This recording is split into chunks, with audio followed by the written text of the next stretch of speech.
El Centro de Estudiantes del IPA anunció el viernes pasado que continuará con sus medidas de protesta y profundizarán la lucha contra la transformación educativa que impulsa el gobierno. Es un paso más en la tensión entre los gremios estudiantiles y las autoridades de la enseñanza luego de una seguidilla de ocupaciones de centros educativos y de un paro y una marcha que tuvieron lugar hace una semana. Un hito de este enfrentamiento se dio en los actos por el 25 de agosto, cuando estudiantes que manifestaban dedicaron cánticos al presidente de la República.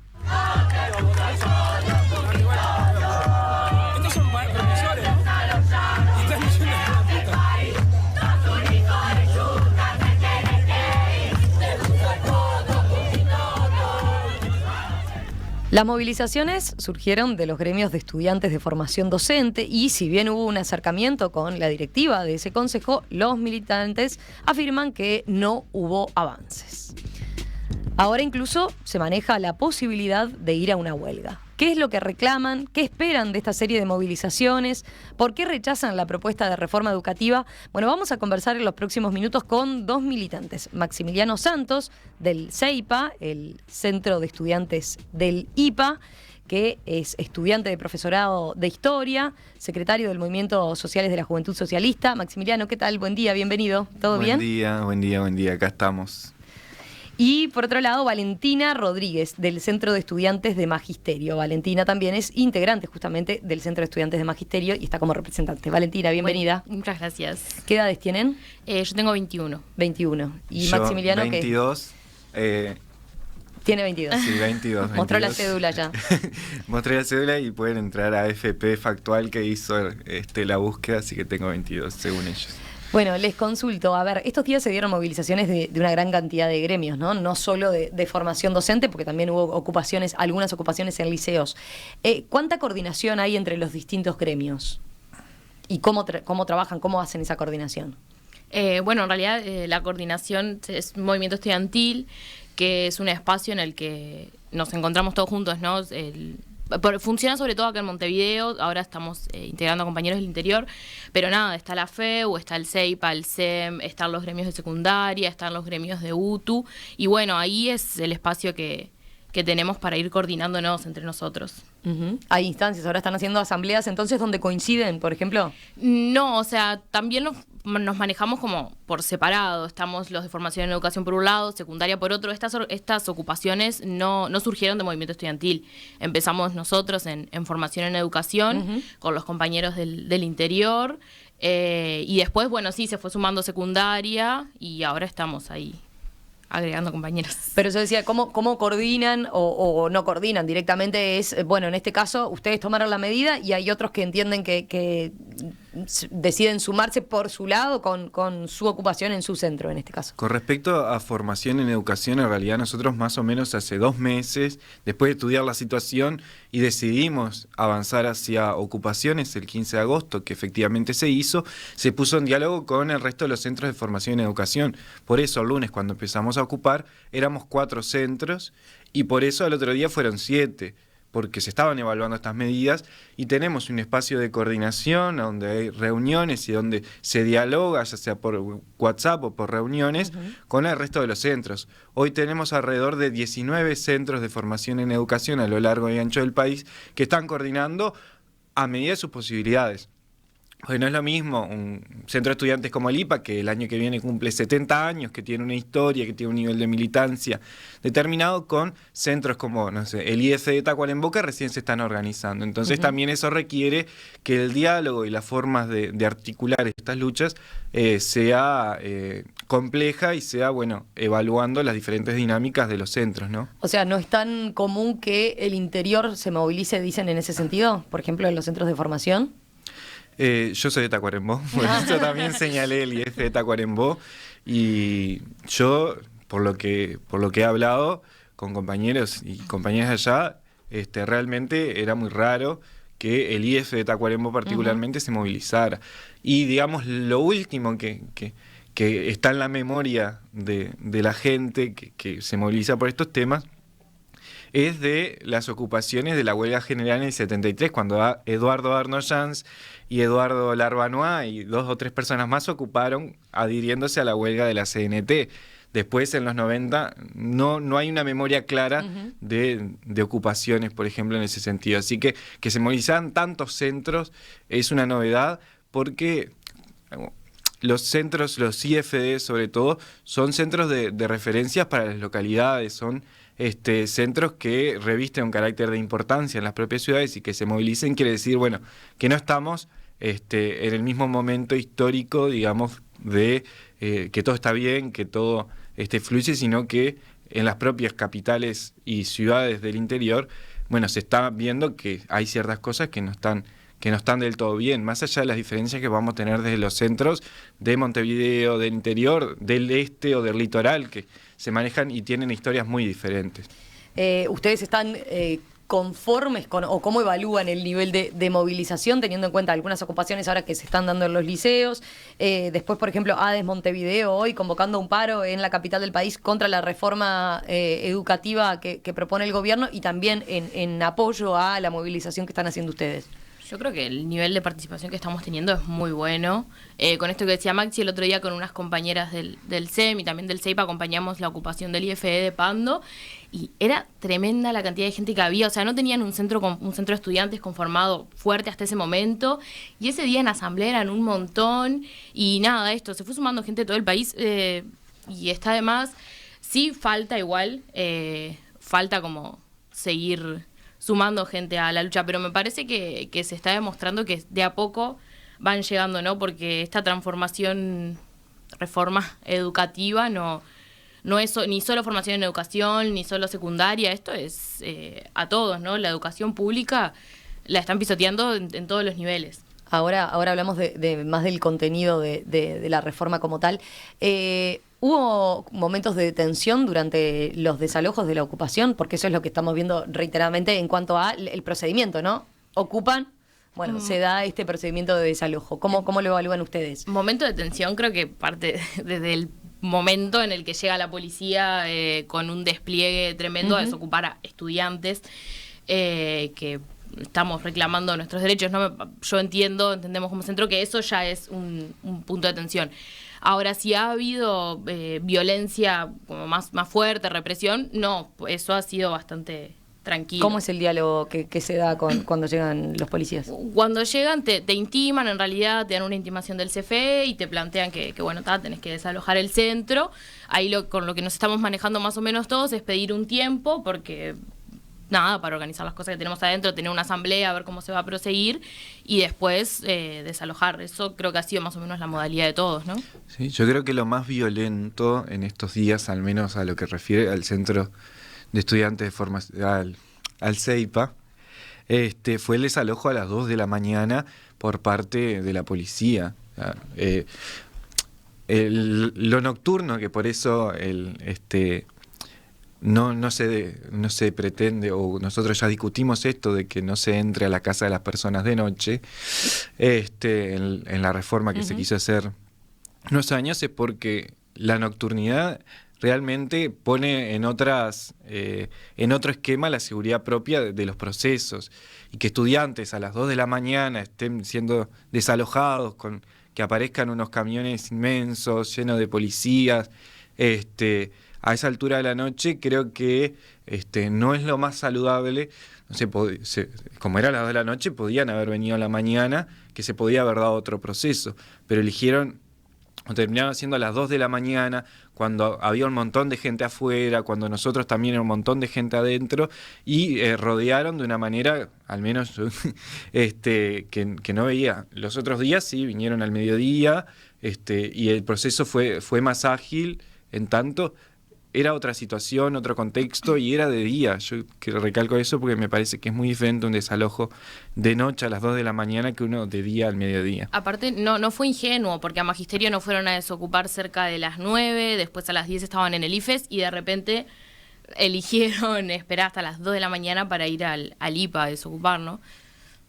Porque decís ¿qué intención le atribuís a Y para a empezar, eso? en el IPA era donde había más gente, había realmente, nosotras estábamos ahí porque nos desalojaron y bueno, fuimos acompañando las ocupaciones que que quedaban, era donde había más gente, iba a ser el costo político más grande, me parece, ir a desalojar ahí. Entonces, bueno, eso, esperaron que se vaciara también, porque bueno, a las 2 de la mañana mucha gente trabaja, se tiene que ir a dormir, fueron esperando que se vaciara para llegar a desalojar a los compañeros. Me parece que todo eso no es arbitrario. Repasemos ahora y pongamos el foco en la movilización y lo que está detrás, ¿no? La reforma educativa, o como le llama el gobierno, la transformación educativa.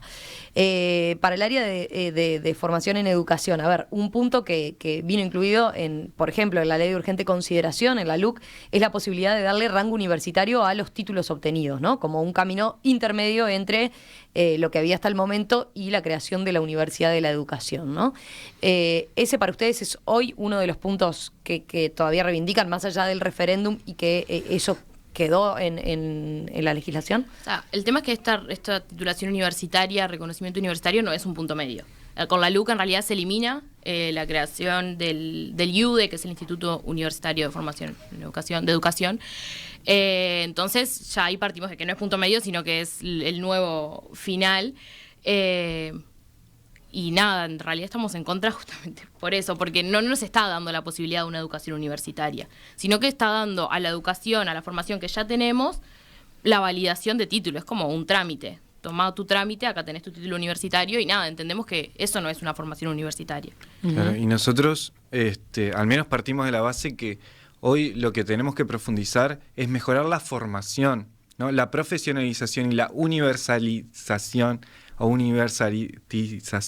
o sea, ir hacia un esquema de generar profesionales universitarios, tiene que ver con ponderar la formación. ¿Y qué es lo que pasa, o en este esquema, qué es lo que se va generando? Como vos bien dijiste, acá lo que se valora es la acreditación final.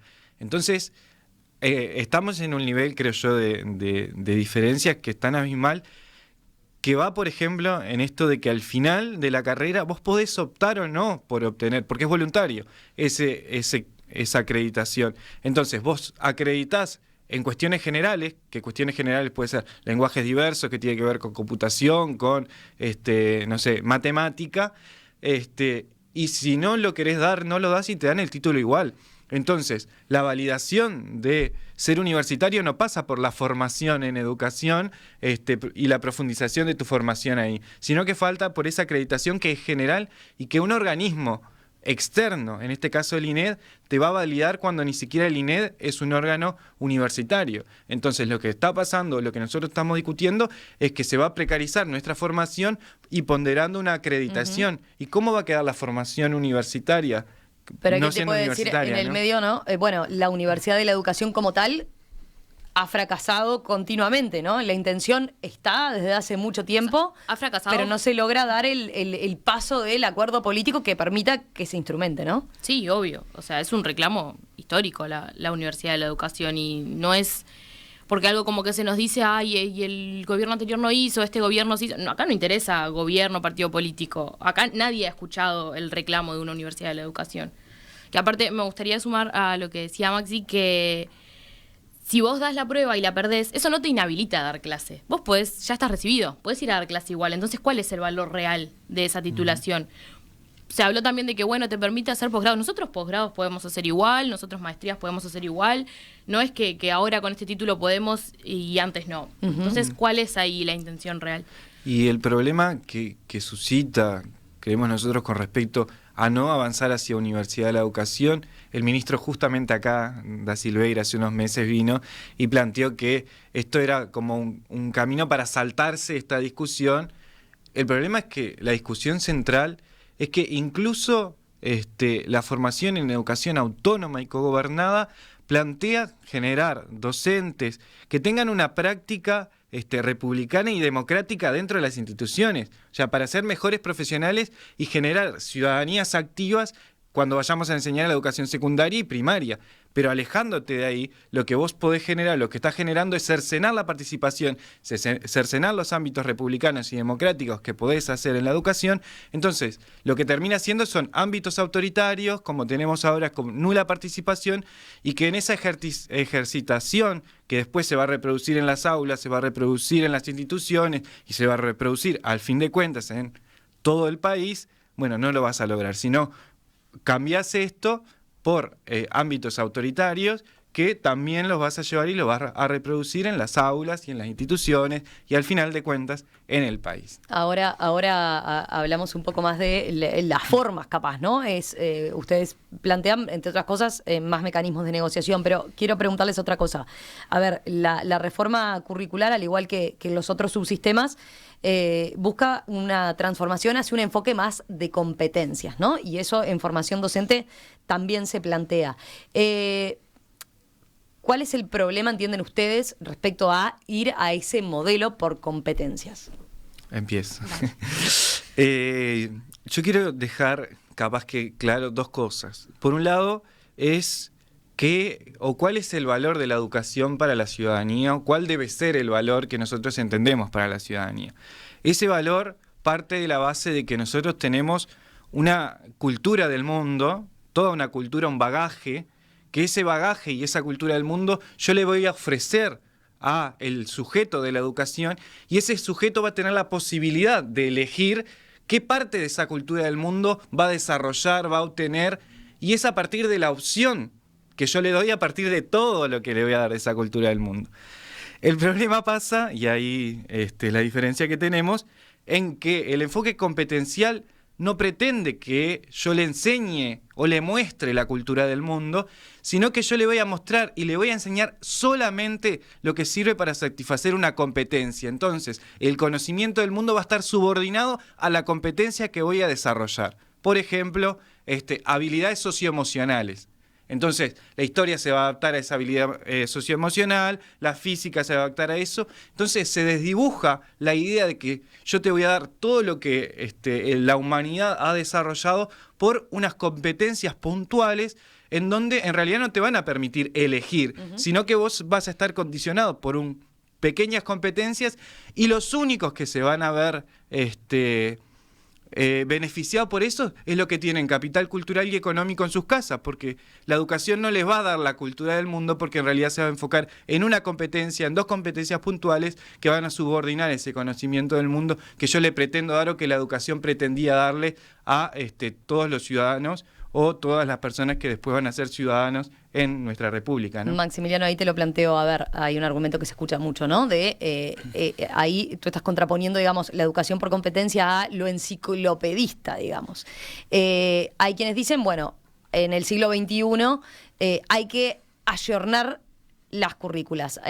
Por ejemplo, tenemos un alto nivel de deserción educativa en secundaria, porque muchos chiquilines sienten que lo que están aprendiendo no les sirve para el día a día, para después tener que conseguir un trabajo si tienen que conseguir trabajo, porque no los motiva, porque no tienen ganas porque no ven en qué van a aplicar eso que se les está enseñando, por decirte, no sé, determinado periodo histórico, ¿no? ¿Cuál es tu respuesta ante que es uno de los planteos y de los argumentos que utiliza el gobierno para poner énfasis en que entiende que tienen que ayornarse las asignaturas y que tiene que ayornarse el marco curricular como tal? Yo lo primero que les diría es: tenemos un hermoso Instituto Nacional de Evaluación Educativa que ha hecho análisis profundos acerca de cuáles son las problemáticas de la educación y cuáles son los resultados que tienen determinados segmentos de la población. Y una de las cosas fundamentales que yo no he escuchado, o que parece que les cuesta decir a algunos actores que plantean estas cosas, que tiene que ver con la posibilidad de, por ejemplo, de estudiantes de tercero del liceo de pasar a cuarto, que tiene que ver con el capital cultural y económico que tienen. Entonces, muchas de las cosas que nosotros debemos resolver son estructurales, y eso quiere decir que con un cambio curricular eso no se va a solucionar, porque yo te cambio la currícula, pero no podés tener acceso a la vivienda, no podés tener acceso a la salud, no podés tener acceso a otras cosas que te van a permitir desarrollar tus propias habilidades y que después en la escuela, más allá de la currícula, vos vas a tener la posibilidad. Pero eso en los porque tenés documentos de un la reforma acumulado está, antes. ¿no? O sea, una de las situaciones que se describe es la inequidad en el sistema educativo. Claro. Se hace énfasis en eso. Pero ¿cuál es la resolución que te da? Una transformación curricular. Y no, por ejemplo, en los centros María Espínola se plantea, ¿no? Pero esos centros son para muy poca gente y para personas seleccionadas que si no Porque cumplís con esas metas te vas. Se va... ¿Cómo? A ver. Claro. Parte de los centros María Espínola viene por los centros modelos de gestión privada que tienen estas cuestiones. Son focalizados para muy pocas personas y que requieren determinados Estás hablando estándares que no ahí se van a del Liceo cumplir. Impulso, Jubilar y demás. Exacto, porque... Que durante años las autoridades dijeron, no, esto es el modelo. Dijeron, esto es el modelo, pero digo, respondieron a que no se daba eso que señalás respecto a, bueno, si no cumple determinado estándar, se va. Pero eso es en estos otros centros, ¿no? De gestión privada, como se le dice, ¿verdad? Estamos hablando del Liceo Impulso, Jubilar y demás. En los centros María Espínola, ¿tú decís que están aplicando esa lógica? La lógica, y por eso vamos a entrar después al marco curricular en general y a las transformaciones educativas, parten de la base que a las instituciones les falta eficiencia y eficacia, que son dos conceptos propios de las lógicas de mercado. Entonces, todo lo que se está haciendo en favor de transformar ciertas instituciones educativas, planteando los María Espínola o los Paulina Luisi, tiene que ver con mejorar la gestión. Y en el mejorar la gestión pasa que, primero, no se pone la plata para mejorar esa gestión, porque si nosotros vemos la ANEP, no está destinando los recursos necesarios para transformar las instituciones. Y después es que es para un universo muy acotado de gente, entonces se piensan determinados estándares con pruebas estandarizadas que tampoco cumple con esta idea de poder brindarle a estas personas lo necesario para que después puedan optar. Entonces, realmente, primero, que es una política demasiado focalizada, que no va a cambiar el universo donde realmente se necesita. Hasta ahora hay 29 María Espínolas abiertos, ¿verdad? Exacto. Las autoridades pretenden hacerlo llegar a 70. Vos decís de todas formas que es poco. Y por supuesto, y más cuando se baja el presupuesto de la educación, es decir, pretendo hacer grandes cambios y me bajás el presupuesto de la educación. Yo realmente no entiendo la lógica que se plantea cuando realmente se quieren decir que van a hacer grandes transformaciones. Hay un punto, a ver, respecto a otras necesidades. En los centros María Espínola, por ejemplo, lo que resaltan desde las autoridades es, bueno, en los liceos se le da 3 comidas a los chiquilines, que en algunas familias puede resolver un problema. ¿Ustedes tampoco no ven ese aspecto? ¿No ven nada positivo de los centros María Espínola? Hay que avisarle a la gente que pretende de los platos de comida que la compañera de magisterio me puede decir, pero hay espacios de tiempo completo y tiempo extendido que cumplen esas funciones. O sea, algo que se vende como una novedad, en muchas cosas ya se está haciendo. Por lo tanto, para las personas y las maestras que trabajan en tiempo completo, ellas saben más que yo, mi madre fue maestra de tiempo completo, que se daba la comida, se daban No, las pero esto dos es en el comidas. liceo, eso se supone que eso es distinto el ámbito, ¿no? Claro, sí, pero en los liceos ya se empezaba a dar. Entonces empezaba a dar. Hacemos una breve pausa y enseguida continuamos con la entrevista con Maximiliano Santos y Valentina Rodríguez, dos representantes que integran, por un lado, el Centro de Estudiantes del IPA y el Centro de Estudiantes de Magisterio. Hoy aquí en Perspectiva estamos profundizando en el conflicto que se está dando en el área de formación en educación, que comenzó con una seguidilla de ocupaciones de centros educativos y que puede derivar en una huelga a partir del rechazo de los estudiantes a la transformación educativa que impulsa el gobierno. ¿Qué reclaman? ¿Qué esperan de esta serie de movilizaciones? ¿Por qué rechazan la propuesta de reforma? Estamos recibiendo hoy y conversando con dos militantes estudiantiles, Maximiliano Santos, del Centro de Estudiantes del IPA, y Valentina Rodríguez, del Centro de Estudiantes de Magisterio. Veíamos ahí algunos puntos brevemente en el primer bloque. Les propongo recapitular brevemente algunos de los principales puntos de la plataforma de ustedes en la movilización. Decíamos, una tiene que ver con lo que se estableció en la LUC, con la posibilidad de darle rango universitario a los títulos obtenidos. Ahí ustedes planteaban por qué discrepan con la forma que se estableció. Hablábamos de algunos aspectos de la transformación educativa, como lo que tiene que ver, que es lo que principalmente se ha destacado, que es la reforma curricular. se mencionaron otros aspectos, como lo que entienden como el concepto de mercantilización de la educación. ¿Qué otro punto resaltarían dentro de la plataforma? Bueno, yo creo que lo principal, y es como general, es que esta reforma se está imponiendo de manera inconsulta. Inconsulta a docentes y a estudiantes, que entendemos que somos los y las principales, el centro, ¿no? De esta reforma. Por lo menos en formación, en educación, en todas en realidad, se nos impuso sin consultar. Entonces, no sé, en el Codicen se propuso, ¿no?, este nuevo marco curricular, y todas las transformaciones se proponen en el Codicen. Los 2 consejeros electos votaron en contra. Electos por los docentes, votaron en contra. En el CFE, la consejera estudiantil y la consejera docente votan en contra. CFE, vamos a las siglas, expliquemos las siglas. Consejo de Formación en Educación, que es quien nos rige a nosotros, al CEIPA, al IPA y a todos los... Al CEIPA, al IPA, al Magisterio, a todos los centros de formación en educación. Ahí está compuesto por 5 consejeros, 3 electos por el gobierno, 2 electos por el orden estudiantil y docente, uno docente, uno estudiantil. Las ATD, que son las asambleas técnico-docentes, se han manifestado en contra de estas reformas en todos los niveles. Las salas docentes se han manifestado en contra. Crearon unas jornadas de falsa participación, de pseudo participación, en la que se nos decía, bueno, miren, discutan estos documentos sin tiempo, sin insumos, discútanlas. Todas salieron en contra. Entonces creo que acá el reclamo principal es que no se nos está escuchando. Se nos impuso esto que denigra la educación, que la pisotea, y no se nos está consultando. Creo que ese es uno de los ejes principales por lo que estamos pidiendo que pare. Que pare, o mínimamente que se posponga, que fue lo que le planteamos al Consejo y nos dijo, no, suerte en pila. Ustedes entienden que lo que hay que hacer es establecer que entre a regir en 2024 recién la reforma educativa. Mínimamente. Mínimamente. Sí, igual, haciendo otros puntos que tú planteaste ahí, creo que una de las cosas centrales también tiene que ver con lo que pasa ahora en la rendición de cuentas y el lugar que se le da al Consejo de Formación y Educación. Porque el único punto genuino que hay de asignación de recursos para el Consejo de Formación y Educación está en una parte que se llama servicios personales, y son alrededor de 27 millones para el 2023 y 27 millones más para el 2024, en el que la idea es contratar técnicos o contratar personal para la transformación curricular.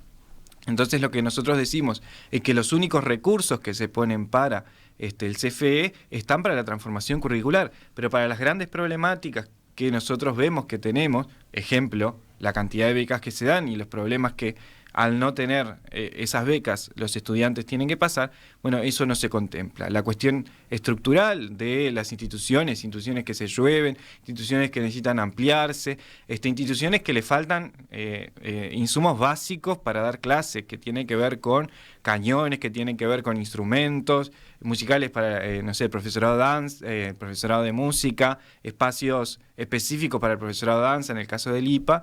Bueno, esas cuestiones no están puestas. Entonces, lo que nosotros reclamamos puntualmente es que, primero, que se destinen más recursos para estas cosas dentro de la rendición de cuentas de lo que plantea la ANEP. Y segundo, es que la plata que se está poniendo ahora para lo que nosotros entendemos que son la figura de los dinamizadores, que después capaz que se puede explicar, que eso pase para becas. Porque nosotros, hoy el universo que recibe las becas es muy ínfimo al lado de los que necesitan.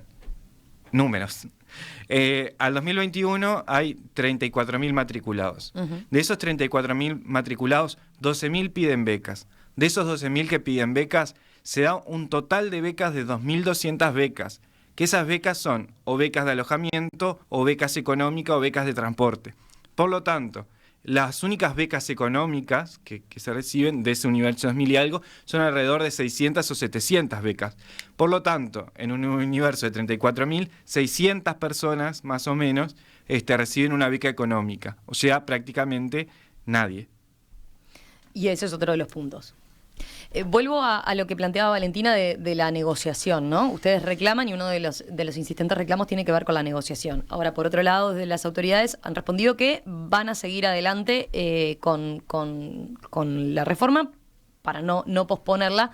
y entienden que en realidad lo que hay es una negativa de parte de los docentes y de parte de los estudiantes en muchos casos, como en el caso de ustedes, de que se den cambios en la educación. Concretamente señalan que lo que se está promoviendo con esto es el status quo, ¿no? El que nada cambie en la educación y que todo siga igual. ¿Qué responden a ese cuestionamiento? Eso me parece que no es un discurso nada nuevo. Siempre se nos ha visto a los sindicatos, a los centros de estudiantes como los que están ahí para trancar. Entiendo que nosotros no nos posicionamos en contra de un cambio en la educación. Estamos de acuerdo que hay un montón de cosas que hay que cambiarlas. Ahí está. ¿Habría puntos de consenso con las autoridades? O sea, no en esta reforma que se está planteando. Pero entienden, cuando uno va a una negociación a veces tiene que buscar un punto medio, ¿no? No gana todo, no pierde todo. Pero ¿entienden que pueden llegar? ¿Ven posible una instancia de diálogo y de acercar posiciones sobre todo? Nosotros queremos esa instancia de diálogo. El tema es que no nos las están dando esas instancias. Es esto que te digo, lo que nos están dando es un espacio en el que a partir del documento que ellos ya crearon y ya dijeron que van a impulsar, modificar lo que nosotros querramos de eso, que es mentira, porque cuando estuvimos ocupando fue la secretaria general del Consejo de Formación en Educación, le preguntamos si había leído los documentos que salieron de la asamblea del Instituto Normal de Montevideo y nos dijo, ¿qué documento hay? No sé, son muchos papeles. Bueno, me parece que eso no es estar abierto al diálogo, eso no es escucharnos. El Plan 2008, que podrá tener sus carencias, sus fallas, demoró 3 años en crearse, todo el recambio que se hizo, y estuvieron tenidos en cuenta docentes, estudiantes, o sea, me parece que si ese plan, y es un plan, que no se está teniendo en cuenta, del que no se parte como base para esta transformación. Dentro de los documentos que se toman como partida para crear el nuevo marco curricular nacional, no está tenido en cuenta el programa. Entonces, si es un programa que se hizo con docentes y estudiantes y ahora no se está tomando en cuenta y no nos están dando los espacios ahora para participar, me parece que claro que... ¿Cuánto sería para ustedes, qué tipo de debate sería propicio y por cuánto tiempo también? Porque hay quienes dicen, bueno, pero no podemos seguir de diagnóstico, ya estamos cansados en materia de educación. Bueno, ¿cuándo es el momento de implementar? Porque el gobierno, por ejemplo, señala, bueno, también es muy válido el reclamo y la movilización de los estudiantes y docentes, pero por otro lado también hubo un cambio de autoridades que fueron electas para llevar a cabo una transformación educativa, claro, y no la pueden terminar haciendo por... Pero si vos tenés todo un país que te está diciendo que no, me parece que quizás es algo que hay que escuchar, porque esto no es solo Montevideo. Ahí te van a decir, no solo todo un país... No necesariamente. Sí. Capaz que lo que... Perdón, todo un país me refiero a los estudiantes y docentes de todo el país. Claro. Algunas cosas que me parece importante para ver lo mal que se está manejando esto y por qué nosotros pedimos un espacio mucho más amplio, con mucho más tiempo y con una serie amplia de actores.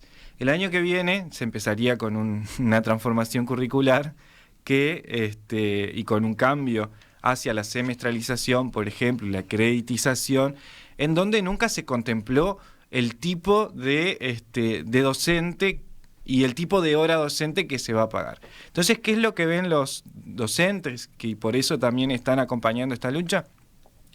Ellos hace mucho tiempo vienen luchando por un famoso capítulo 14 que cambiaría la forma de acceder a sus horas y hacia una idea de cargo, en donde puedan realizar extensión, investigación y a su vez clase, pero que eso se contempla a lo largo del año.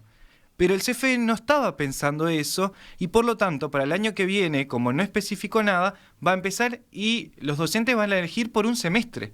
Entonces, no va a haber investigación porque el semestre es para las horas clase y después van a tener que volver a elegir. Entonces vas a elegir semestre por semestre cuando ya es un problema las selecciones de hora para conseguir horas y en vez de crear cargos docentes que trabajen en la investigación, cuando decimos que queremos ir hacia una universidad o hacia institucionalidades universitarias, pero por el otro lado no lográs identificar o discutir desde una perspectiva universitaria cómo vas a conformar tu cuerpo docente. Pero ¿cuándo entienden, vuelvo a la pregunta, de cuánto entienden que debería ser suficiente el diálogo? Lo que nosotros planteamos fue mínimo hasta el 2024, que esto se aplace hasta el 2024 y poder tener todo el 2023 para discutirlo. Exacto. Como asambleas en cada uno de los centros. Asambleas o de la manera que sea. incluso convocando a un Congreso de la Educación, como se ¿Cómo establece, porque también nosotros entendemos que la cuestión de la educación no es solo para las personas de la educación. Por eso el Congreso de la Educación siempre se pretendió con asambleas. Yo me acuerdo cuando estuve en Tacuarembó que se hicieron unas 6, 7, 8 asambleas en los diferentes lugares y que esto fue un lugar común de discusión, ¿no? Entonces, que participen los docentes, que participen los estudiantes y que participen las comunidades interesadas en discutir sobre estas cuestiones, porque a nosotros nos parece esencial que los destinos hacia dónde quiere ir la formación en educación y la educación en general, que pase por, una amplia discusión para que después esto de hablar de las políticas de Estado y ampliar a largos horizontes, que se haga efectivo, porque si no decimos una cosa y practicamos otra. Tengo varios mensajes. Hay un oyente que plantea: el gobierno tiene que gobernar, no los sindicatos. Hay otro que dice, los SERP del interior, por ejemplo, fueron resistidos fuertemente por profesores y estudiantes. Hoy nadie los discute. Julio, concretamente de Maldonado, dice eso. Y muchas cosas a lo largo de la historia, y capaz que habría que invitarlo a leer la historia de la humanidad. Muchas cosas fueron resistidos en sus momentos y después uno se adapta a las condiciones que tiene. Sí, pero vieron, ¿no? que en estos días en el debate educativo aparecen reiteradamente situaciones en las que en la educación, en el campo de la educación, siempre por ejemplo, el plan Ceibal se resistió en un principio por parte de algunos docentes y hoy por hoy es Igual, el problema con el plan Ceibal fue que en un momento se implementó sin darle las herramientas a los docentes. Creo que una vez que estuvieron las herramientas fue aceptado porque se entiende que es una herramienta fundamental. Cuando se implementó, sí, las maestras no tenían las herramientas para saber manejar las computadoras Ceibal. Yo estaba en ese momento en la escuela y recuerdo eso, y hablando con maestras que hoy son mis compañeras, ese fue el tema con el plan Ceibal. No era que se resistía al plan Ceibal en sí, sino su implementación. Y perdón, me gustaría decir de eso, que los sindicatos no son los que tienen que gobernar. Hay como todo un tema de eso, y acá esto no somos solo los sindicatos los que estamos posicionándonos en contra, porque eso que decimos de las salas docentes, de las jornadas o los institutos, no vamos solo los integrantes de los centros de estudiantes o los integrantes del CIDFE, que son las profes de formación en educación, o los de ADES. Esto es todos. Las salas que se están proponiendo se proponen para el estudiantado en general y para el profesorado en general. No son solo los sindicalizados los que se están posicionando en contra. Y con respecto a los SERP, no toda la reforma Rama quedó estática, sino que se cambiaron un montón de cosas. Por ejemplo, la forma en cómo los docentes se salvaban sus carreras. Por ejemplo, nosotros en la reforma Rama se pretendía cuestiones que salgan en las asignaturas y crear áreas, y a su vez que sean mucho menos años, y en realidad hoy nosotros para todas las carreras en todos los lugares del país tenemos 4 años y por asignaturas. Entonces no es que todo lo de la reforma Rama quedó. Y los SERP, si tenés un instituto en un lugar, lo vas a utilizar. Después tenés los problemas que muchas veces no llegás a cubrir los docentes, que muchas veces tuviste que hacer semipresencial y que esos semipresencial no tenían garantías. Y nosotros seguimos discutiendo hasta el día de hoy que el profesorado semipresencial no tiene las garantías necesarias. Entonces muchos problemas que quedaron de los 90 siguen hasta el día de hoy. Les voy a leer también de los otros mensajes. En este caso, Diana dice: soy de la generación de los 60. Admirable la claridad y sólidos fundamentos para comunicar su punto de vista de estos dos jóvenes, se esté de acuerdo o no con ellos.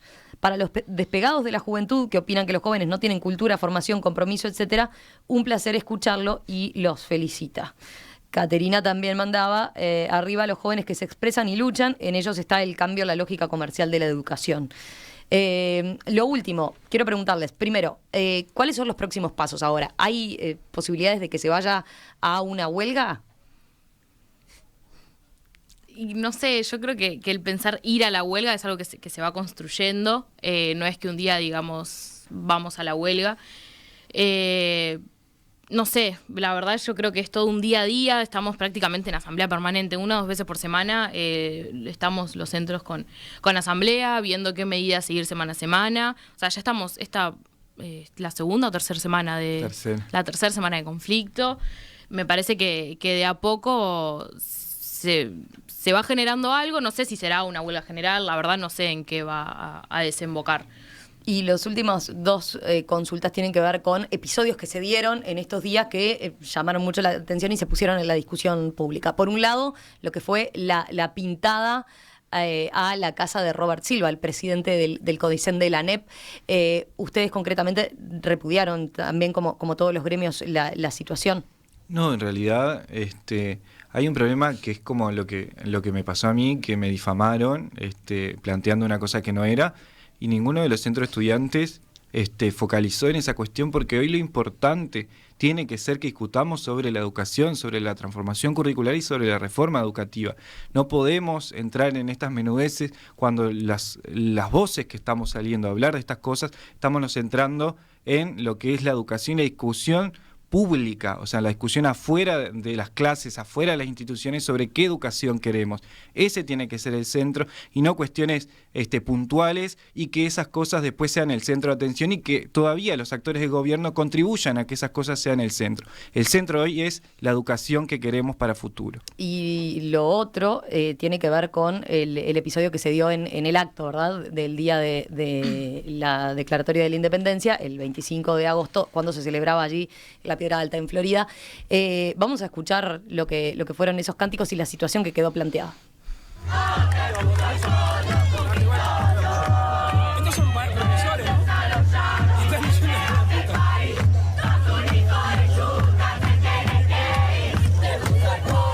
¿Qué evaluación hicieron de este episodio en concreto, respecto también a cómo los posiciona ustedes ante la opinión pública y teniendo en cuenta lo que decía el presidente, ¿no?